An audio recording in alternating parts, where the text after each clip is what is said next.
Yeah, welcome to HBS Music Archaeology. Not too sure what one we're on, to be honest with you. I'm going to say 260 possibly, but I could be completely way off. Anyway, just me this week. What with me having the extension done and Brad moving, it's very difficult to get a show done. But what did happen was Mr. Donald D came into the shop on last week and filmed his new track with Mr. Carpetface. It is awesome, and I was lucky enough to get a really good little interview with him. And he signed this for me. There you go, look at that. So there you go. To Chris, thanks for the support, no problem. Donald D, the B-Boys, 2017. I have to say he was the nicest guy in the world, and the tales he told were absolutely fantastic. Gold. Anyway, so let's go. Oh, this is a bit of the B-Boys, which you obviously Donald D was in. Anyway, let's go up to this interview right now. Welcome to the shop, Mr. Donald D. Very, very privileged to have you in here. As ever, when we do some interviews, it's usually sort of asking how it started and how you got started. So let's go all the way back. Wow. My start started in the Bronx, New York, back in the late 70s. The start was me going to the parks and seeing DJs like Kool Herc, you know, Grand Wizard Theodore, Flash. And from that, it gave me the idea, along with my friend Easy AD from the Cold Crush, why don't we try to start our own crew? And this was before he was in the Cold Crush, and obviously before you were in the B-Boys or the Funk Machine. Yeah. So, because we all was in a place called the Boys Club, where we went and played basketball. We was on the basketball team there. And what part of the Bronx was this? This was in the South Bronx on 173rd and Hoe Avenue. And this Boys Club also became a spot where many jams took place. I know the Cold Crush used to throw parties there a lot. The Treacherous 3 was there. And Joe Conzo, the legendary photographer, I've met him. Many of those photos yeah.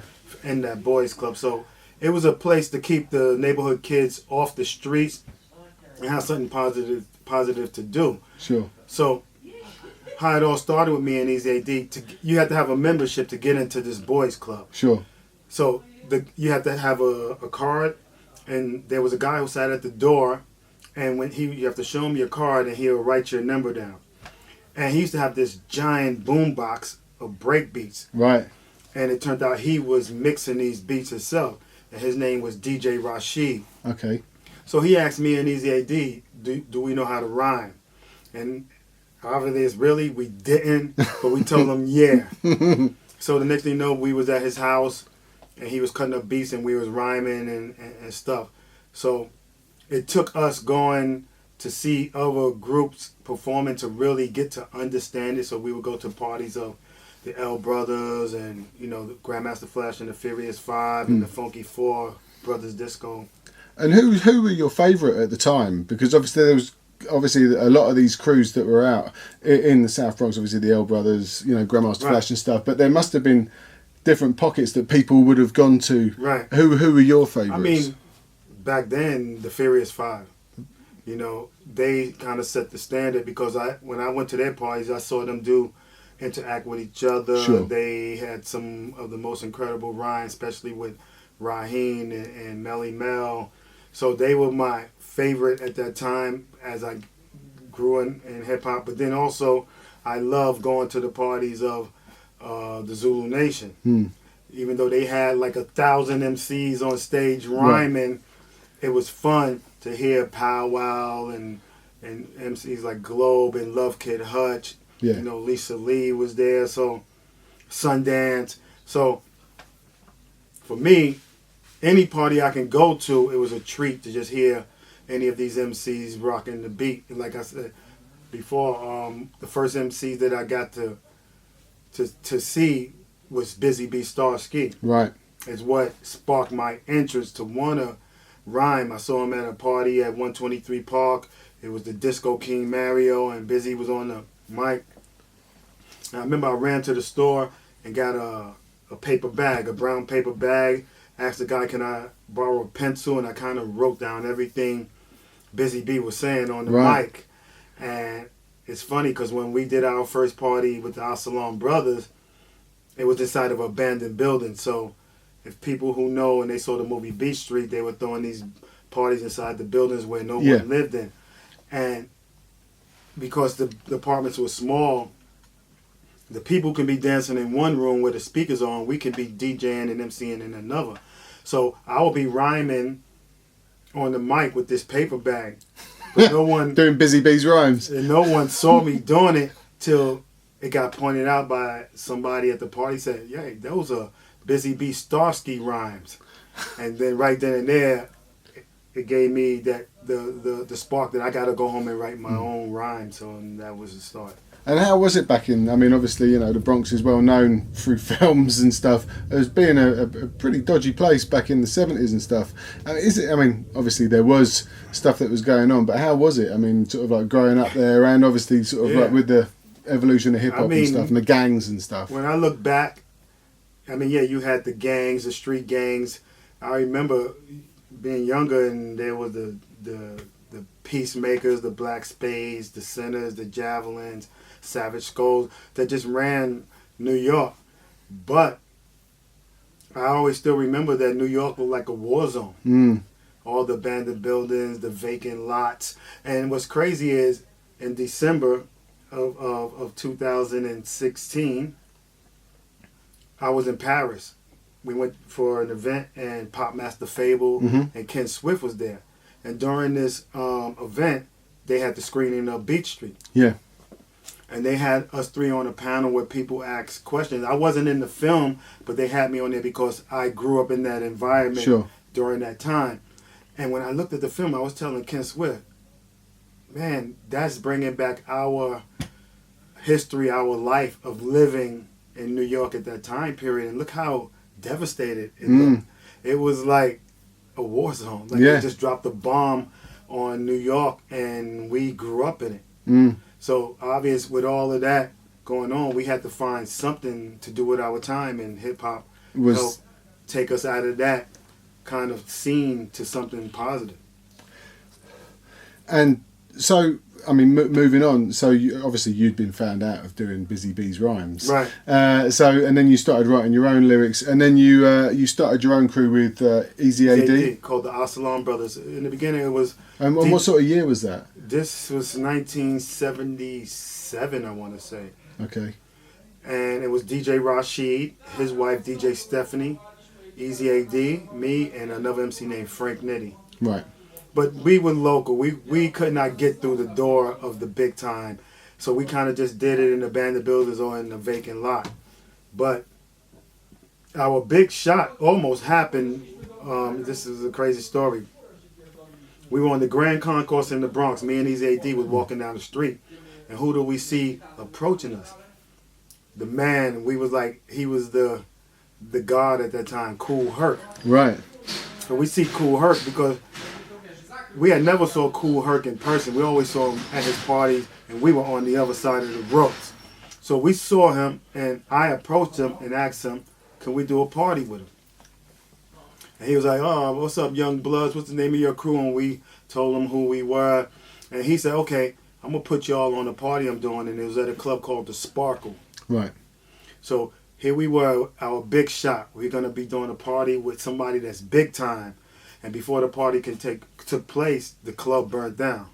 So we never got a chance to do that party with Kool Herc. But then throughout the years, I always acknowledged that Kool Herc was, willing to give us a chance. Sure.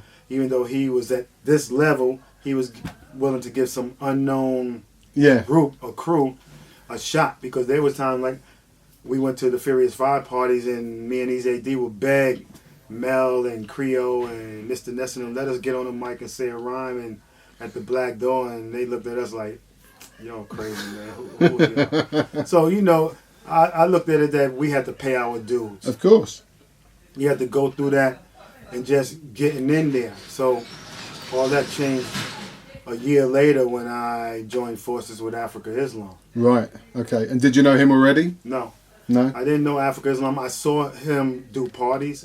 There was a club called the Boston Sea Corps, and I saw his crew at the time called the Mayberry Crew. They were up there partying. And how I connected with him was his girlfriend lived on the floor above me, Kim Anderson.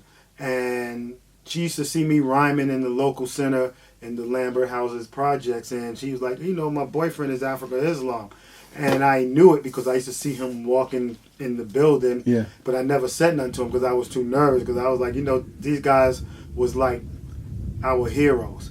So she finally introduced me to him, and then he said I can come for a tryout for his group. And by this time, they had changed the name from Mayberry Crew to the Funk Machine. Right. And he explained to me, he was like, I already have 2 MCs in the group, Kid Vicious and LJ. So me and Easy AD was going to go try out for for the group.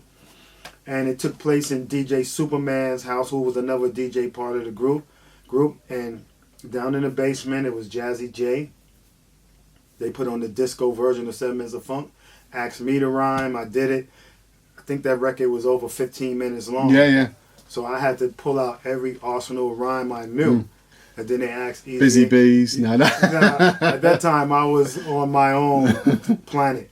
And then Easy AD did his rhymes, and then they told us to go out. I always look back now when I saw the movie of the Temptations when they auditioned at Motown. After they auditioned, they told them to go outside. Yeah. And then they decided. So that was how the scene was with us. And then they called us back in, and then they said, "Okay, we like you. We're not really feeling you." So I was sad about it, and me and Easy AD talked before a decision was made, and he was like, "Man, go for it. Get down with them." So I was like, I went from going to the Zulu Nation parties at Bronx River Center, being a fan on this side of the rope, looking at Pow Wow and all the other MCs, to now being on stage with them. And for me, it was surreal, because I would tell people in my neighborhood, "Yeah, I'm going to go do a party. I'm going to be on the mic with Bambaataa and Jazzy J and Africa Islam." They would thought I was dreaming. Until when they saw me, and then that's how it started, and then it was a fun time. So it was like a time when I was in high school and trying to build my name, because we were big, we were a good group, but we still wasn't on the level of the Furious, Sure, or the Funky Four, or some of those top groups, but we were steady climbing. So yeah, okay. And obviously then Easy AD then went across and ended up joining the Cold Crush Brothers, Yeah. right? So this would have still been around 77? Yeah, 78, like late 77 going into 78. Okay. And how that came about, because Easy AD was going to high school together with Tony Tone. Sure. And then they clicked. I know Easy AD was on the basketball team there, but I don't know if Tony Tone was. Right. And I think also Joe Conzo Sure. was in the school at South Bronx High School. So they did the group, because originally the Cold Crush was not with the group that turned out. It was like with Dada Rock, was it Whip a Whip? So who ended up being their rivals in the Fantastic Freaks? I think T-Bone, because at that time Grandmaster Caz and JDL was together as Notorious too. Yeah. So they had their own thing going on. So then I guess some months later everything evolved with Charlie Chase, with Tone, and then they put the Core 4 together, and then Whip and Dot went with the Fantastic. Right. So Which the Fantastic was originally, or that group was originally the L Brothers. yeah.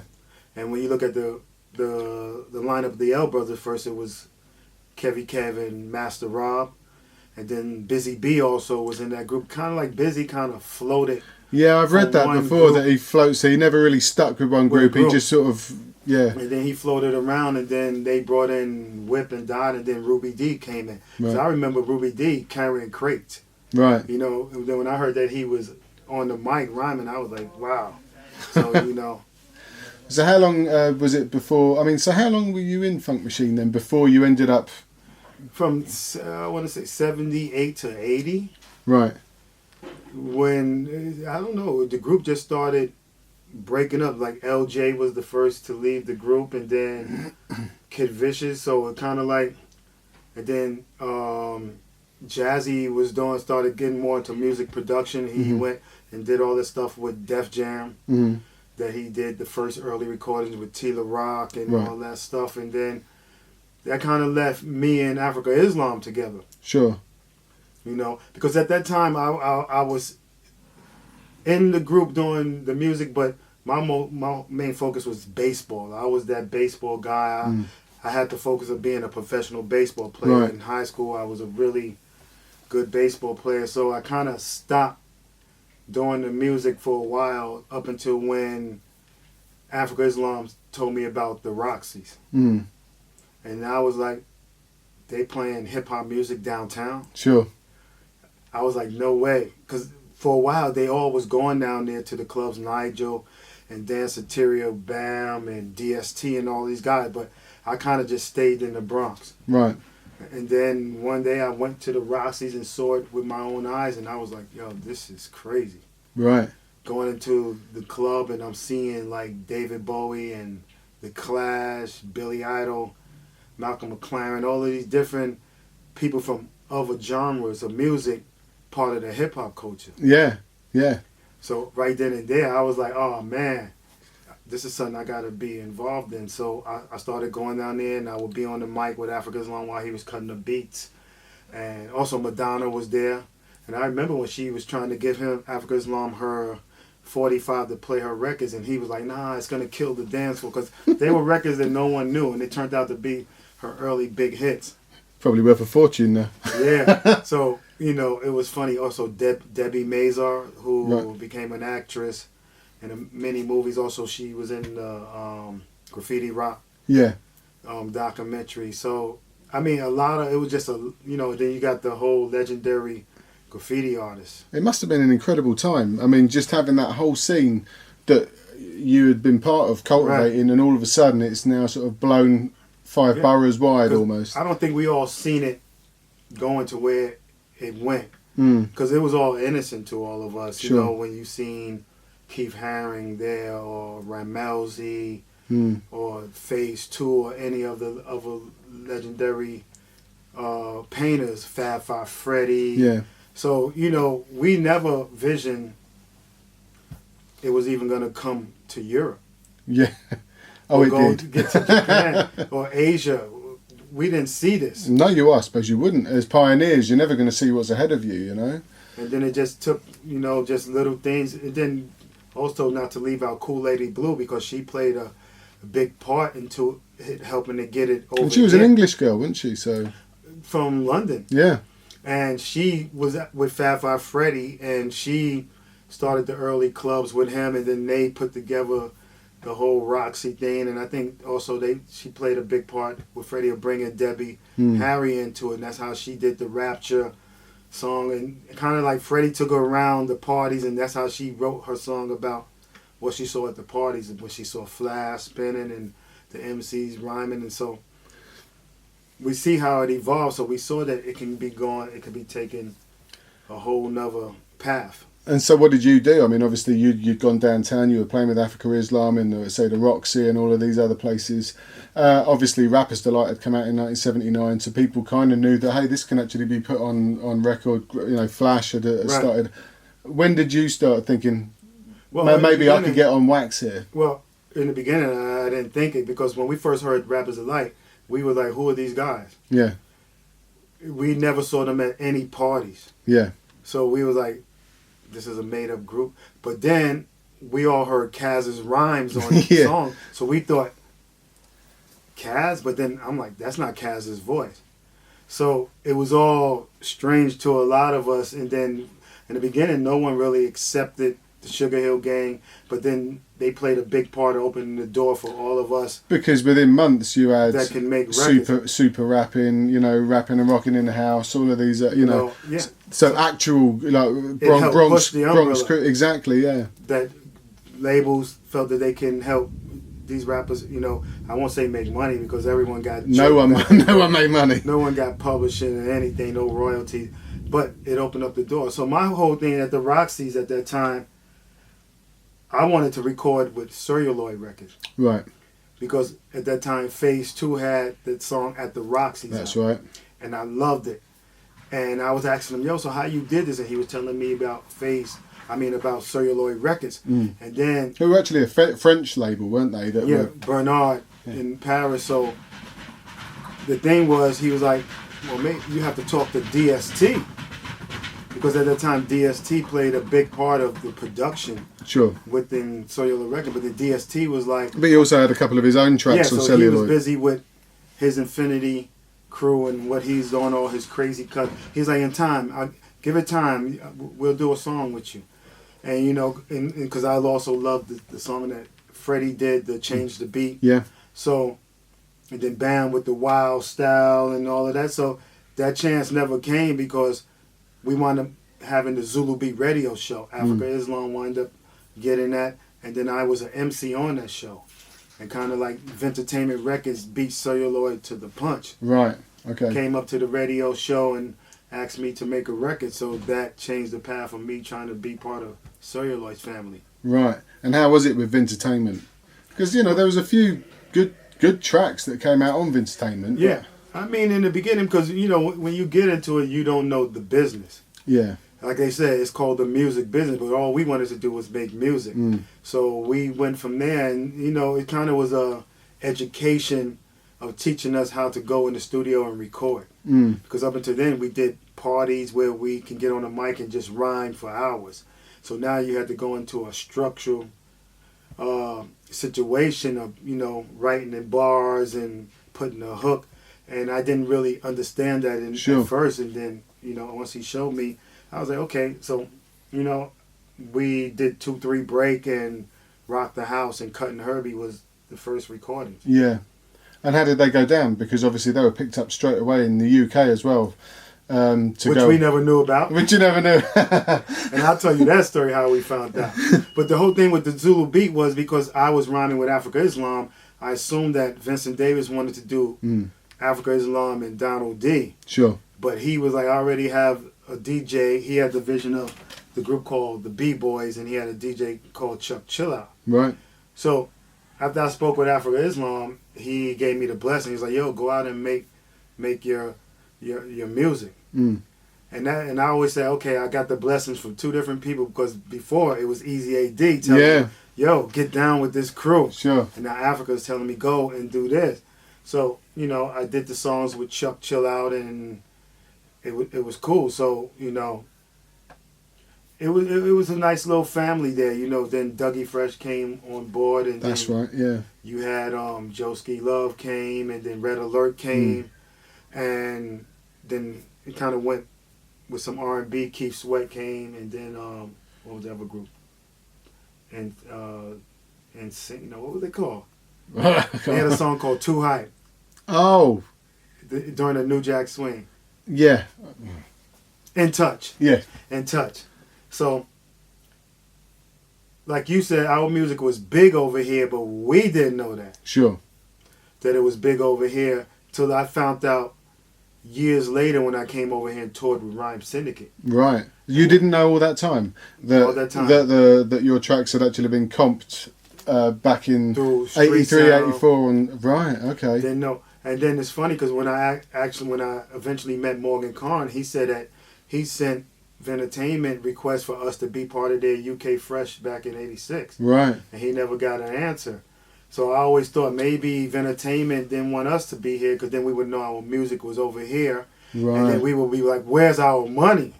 So I suppose the question is, did Vintertainment get the money and not let you know about it? That's another story, because I heard drama with that. The money wasn't being sent from over here there either. Oh, right. Well, yeah, it could have been either way, couldn't it? So I always say, okay, one snake robbing another snake. It sounds that way, doesn't it?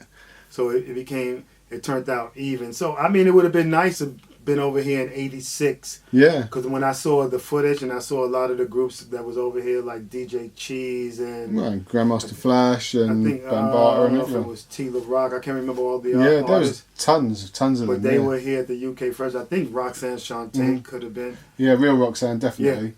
Yeah. And so we got to miss that boat. So I remember when we came here with Rhyme Syndicate, at the concert, many people was asking me why I didn't perform any of the B-Boy songs. And I'm like, right. The B-Boy song? And they was like, yo, those songs was massive here. And I'm like, you serious? And I had no clue.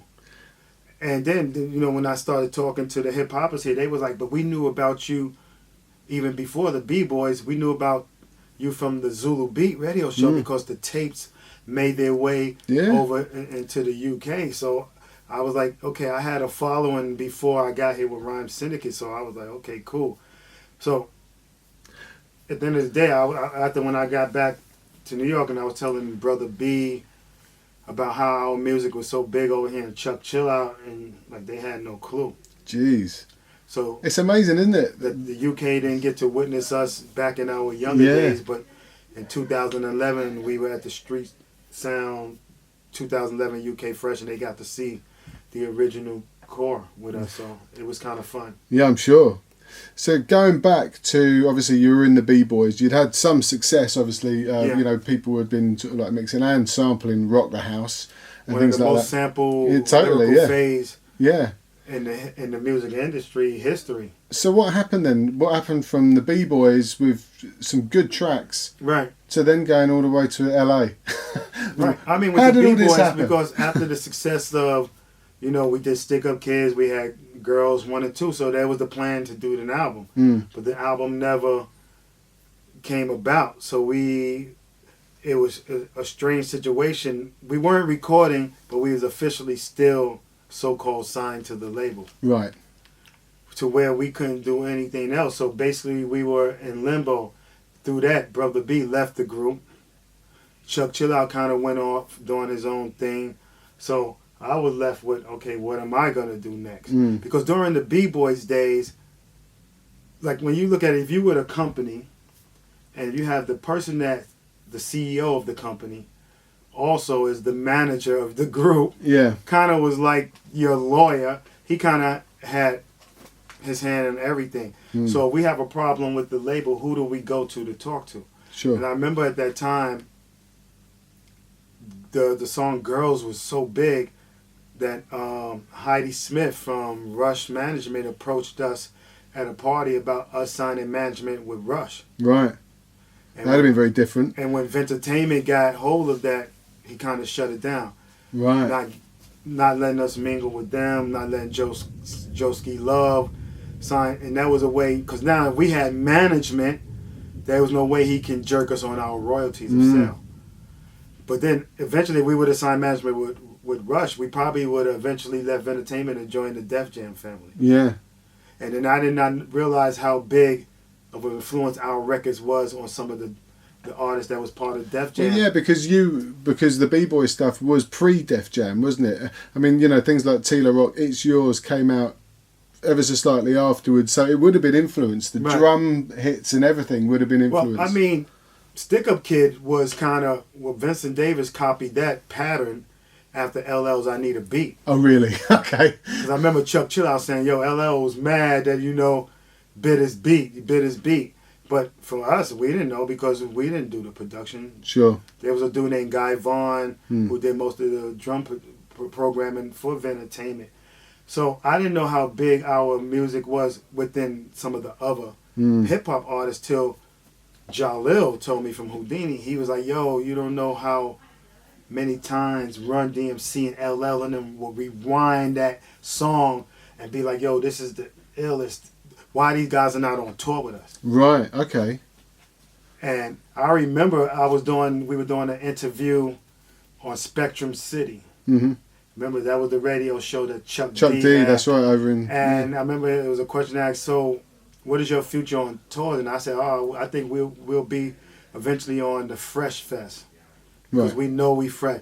But it never came about, because I guess because we weren't affiliated. Most of those groups was all managed by Russell Simmons and his team. So we kind of was kept out of that loop, which was a shame because the world could have got to see us on that big stage as they saw Run DMC and the Beasties and all of these different groups. But we knew that our music influenced a lot of them, and to a lot of them sampled some of our phrases in their song, whether it was Stetsasonic making Sally. I know the Beastie Boys sampled some of our stuff in their music, and there was been many other artists. So, and also Double D and Steinsky had the song in there, Lessons to Master Mix. So that's right.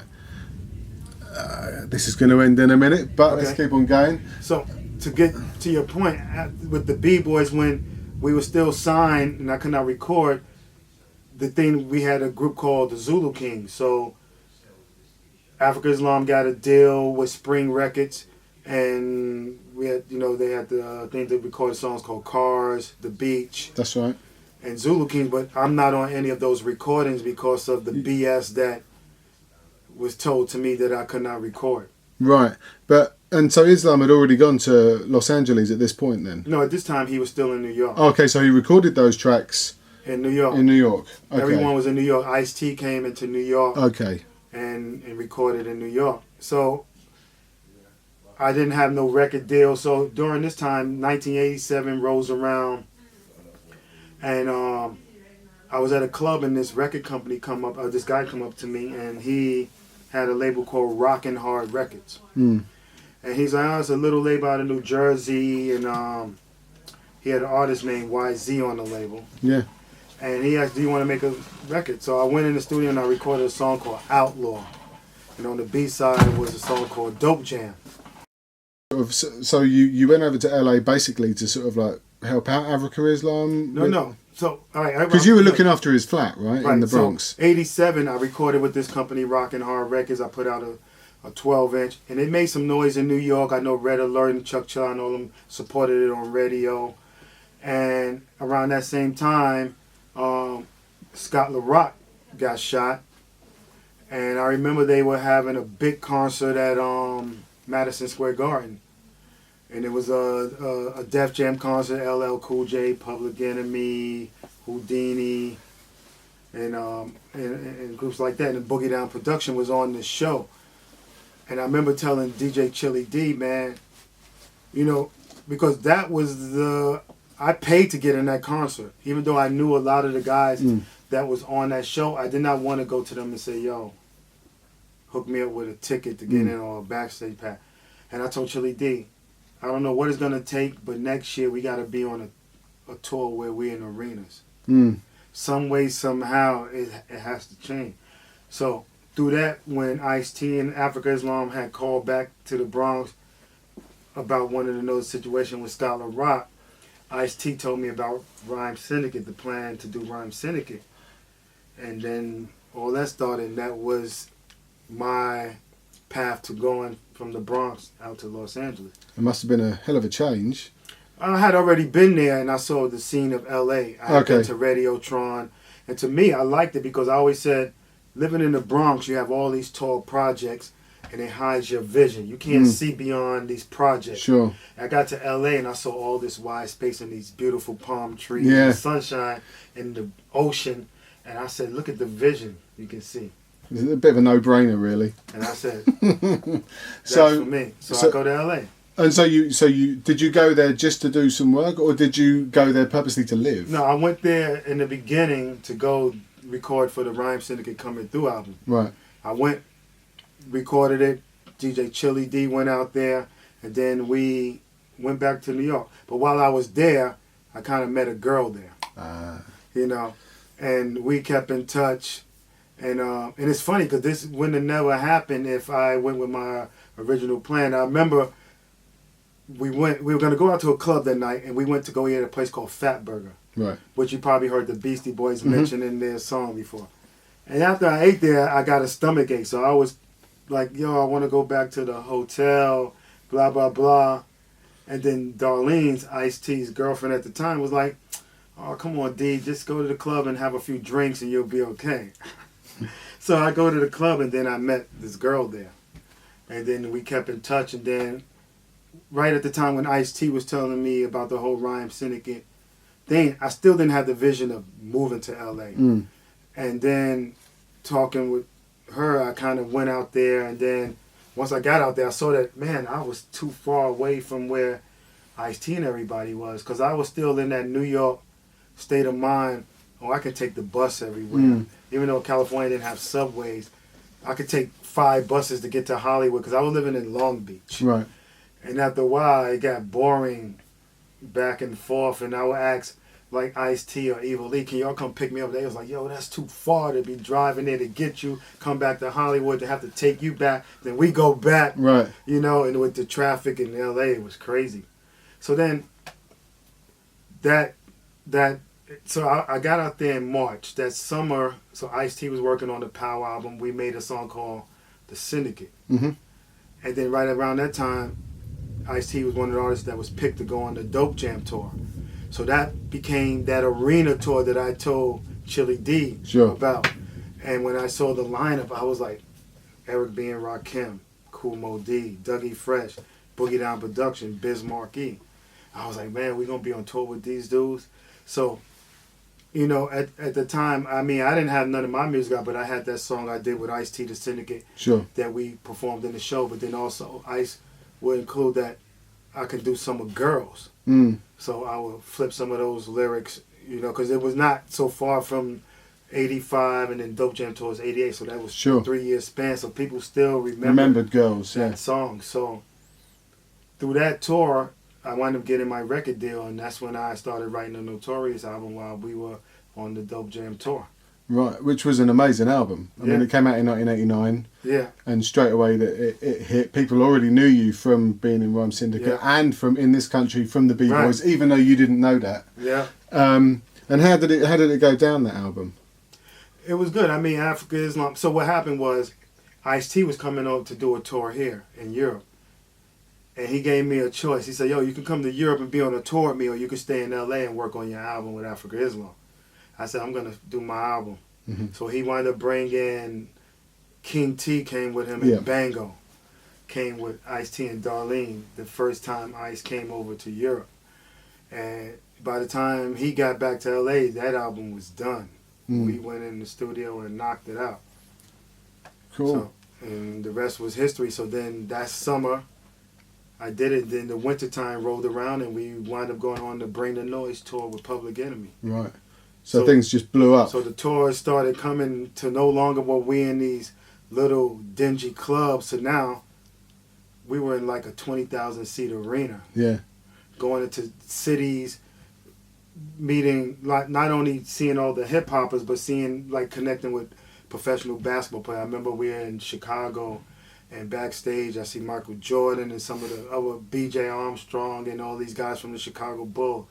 And in Detroit, seeing Isaiah Thomas and John Sally and all these guys. So it was kind of a connection, and just also getting to see the music scene from other countries. Because you're talking about, I mean, other cities, because at that time still, there weren't no big groups coming out of a lot of these other cities. It slowly but surely started happening. The Ghetto Boys in Houston.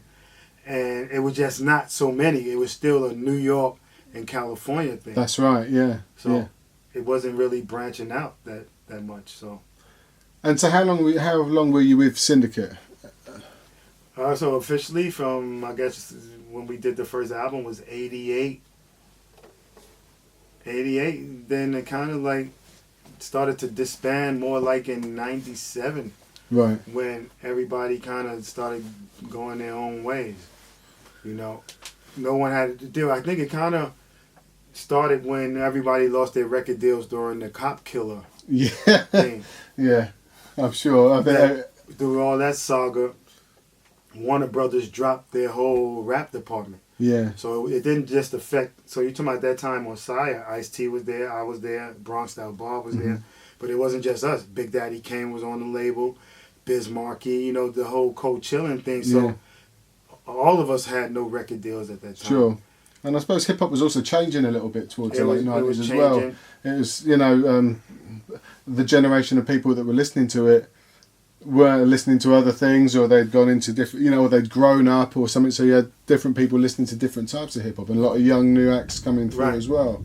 And for me, it didn't seem like it was fun anymore. It seemed like it was too much politics involved, and you can't just make records. It was always some kind of drama. So one day I had a talk, and I was with QD3, Quincy Jones's son, and he was telling me about how he was making music for television. And he was like, yeah, I was doing theme music, and I think the first thing he did was The Fresh Prince of Bel-Air. And he was like, yeah, man. Then I started thinking, man, it's less headache than making records, because I always looked at it, yeah, you go in the studio, you make a record, but then you got to make it that is good enough that you hope the public like it enough to buy it. So, and if they don't buy it, the record company's going to kick you out the door anyway. So I said, with doing music for television and films, it's just you doing it for the films, and you can maybe put different music to sing, so I started getting into that. But it also helped that I got to do songs on most of the soundtracks that Ice-T films that Ice-T was in. Right. So that helped. Yeah. So. Oh, and so from then though, so obviously you moved to Italy. Yeah. And again, it was because you followed a lady there, right? Yeah. I met, my wife to be, and it's kind of we had a mutual friend, who I was at that time. I was rapping in a band called Cecilia Noel. It was kind of like a Latin jazz, salsa funk. But in the band also, she would have Sheila E. on drums. Sometimes she had Wendy and Lisa, who used to be part of Prince's Revolution band. And then there was a background singer named Ijoma who was in the band, and she kind of introduced us. And, at the time I had already knew about coming to Europe all the years I had toured here. And I just came to visit. I was coming for a visit, and I wound up staying 6 months because her friend hired me to DJ at a club in Italy. But I was like, I don't have no vinyl, because that's the era of you still have to have vinyl to play in the club. So you're talking about this is 2001. So her friends let me hold vinyl, and I wound up playing in this club. And then I was like, oh, this is kind of cool. Then I started getting a lot of bookings because promoters saw that I was already in Europe. It was easy for them to book me to do shows. So it was a no-brainer. I was like, okay, I'm going to go back to LA, get rid of all my stuff, sell whatever I need to sell. I remember I sold a lot of my vinyl. I had a nice big collection of Ray Charles records. Right. And I sold them, and then the next thing you know, he died. And I was like, I could have got a lot more money for those vinyls, man. But then, and I've been in Italy ever since. So, and it's been good. Europe, it's not America. No. But I wind up meeting some real good artists throughout. But Europe. I think because obviously we didn't create the scene in Europe, we embrace it that much more. So we try, harder to get people involved and to one thing that I saw by being in Europe was that in Europe they were more dedicated to the hip hop culture than what was going on back in America. It's yours. You can abuse it as much as you want, whereas it's not. Where America was changing to, what have you done for me lately? Okay, the next man up. Here, it was still like, to me, I can go to events. It was like being in a scene of Wild Style. Yeah. Being in Beach Street. Hip hop was still alive and breathing at the B-boy events and the DJ battles and the MC battles. Which makes me come to obviously what you've been doing now in regards to, obviously you're in here today. You've actually filmed a video for your new track with Mr. Carpetface, who's standing behind me. Well, hello. And it's great that there's actually sort of like been a complete sort of like circle as to sort of like now starting something really fresh and new. Tell us a little bit about this, because I realise we've got to go and finish filming your the video. Because for me, I always had this mentality when working with other artists. Like, I never was one, like, no matter how big I got within the hip hop with hit records, I never forgot about the MCs coming up. And I always looked at it like I was once them. And I always was willing to collaborate with anybody. And everybody used to tell me this, like, even back in the day when I joined forces with Africa Islam with the Funk Machine, I would still go out and join groups. Like, I was in a group called the Fabulous Five, where these were some unknown MCs from the neighborhood, but I was in a group with them because I loved the music. I got down with a group called the Mark Five, who was also real good friends with Just Ice. They kind of introduced Just Ice to the music scene, and they were unknown rappers that I got in the group with. Sure. So I was always willing to do collaborations. I never looked at, man, get away from me. Cool. I don't want to hear your demo. Throw it out. So tell us a little bit about the new track anyway, because I've obviously heard it, and I've been in it all day whilst you've been filming it. So tell us a little bit a little bit about it and your reasoning behind it. And Well, me and Carpetface, we connected on Facebook. So I guess you could say thank God for the social media and all these different outlets now. Because back in the days, it probably wouldn't have never happened, being that he would have to send a letter to the fan club. And half the time, we didn't get that mail. The management would probably rip it up. So when he told me about it, I was interested. And then when he sent me the track, I was like, yes. This was like a throwback to the time of when Diggable Planets Yeah. with the rebirth of Slick, and right then and there, and also with Guru with the Jazz Mataz stuff. So I loved it right off the bat. And he already had the structure there. So I was like, okay, where do I go from there? I listened to him and I was like, oh man, this is going to be cool, man. So I loved it right off the bat, and here we are. We did the song, and now we're at the point where we've been shooting the video today, and tonight we'll be at the chip shop finishing the video, and then on June 1st will be the official digital release of the song. So, any plans for vinyl release? Well, that's on Carpet Face. I mean, once the album and everything is done, I guess we're just looking for distribution deals. And yeah, we'll do some vinyl towards this end of the summer, but whether it will fit, it will feature on the 12 of the album when we do that, and there'll be the 7 as well. Everyone loves a 7. Yeah, it's gonna have to come out on the 7. And the thing is, I mean, for me, this song is incredible, but today he was playing the album, one of the best albums I've heard in a long time. Cool. That's catering to hip hop, where you got lyrics, you got beats, you got good themes, good choruses. You know, I was listening to it today and I was inspired. Good. You know, and being that I was telling him, I was in the other room and I hear a voice, and I was like, yo, that's Waterbed Kev right there. You know, that sample that the producer put in that song. Oh yeah, that's from the Money Shot collab. Yeah, right. So, and I was like, that's Waterbed Kev's voice right there on your song. So. Well, it's been an absolute pleasure having you in here all day, and I wish you luck with absolutely everything that's going to be ahead of you. But Exactly. honestly, thanks ever so much. Yeah.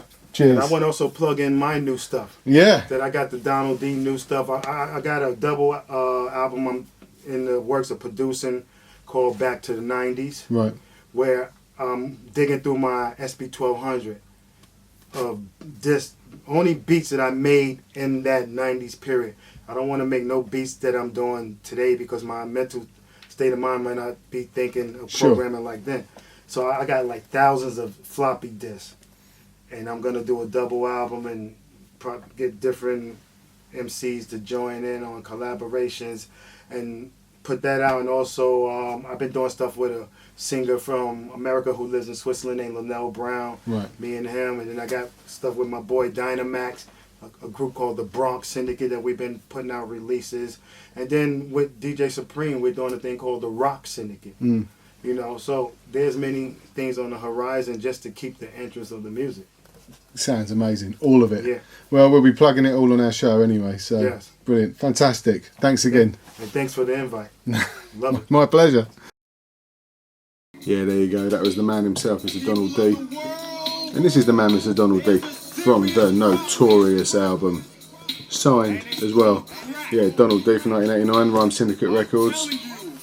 And yeah, the video that they were shooting is the Painstaking Arranger with Carpet Face featuring Donald D. Digital single out on all platforms June the 1st. Bandcamp pre-order today, the 22nd, well, yesterday. And the single also appears on the forthcoming album Carpet Face Cognitive Diss and Wax to Follow, I'm assuming at the end of the summer. There you go. Anyway, hope you enjoyed that. Me and Brad will be back as per normal next week. See you later.